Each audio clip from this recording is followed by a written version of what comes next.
Басында түнде ұйықтауға қорықтым. Даладағы айқайлап жатқан мақұлықтардың даусынан қиын болды. Сосын тереземді жарықта біреу көріп қала ма деп қорқып, қара мақтан ішінен терезені мықтап жаптым. Мен қыста қалай өмір сүреді деп сұрайтын шығарсыздар. Кішкентай темір пеш. Әкем оны дәл осы жерде қорған және құбырды терезеге жалғаған. Отын мен көмір саты клеткасында. Кейде көрші пәтерлерге кіріп ағаш орындықтарды сындыратынмын.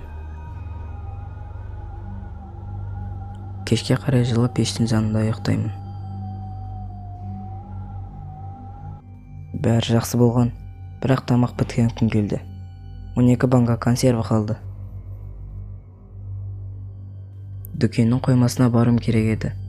Әкем оларды жақын маңдағы супермаркеттен әкелген. Мен сыртты қарап көрдім. Аста ешкім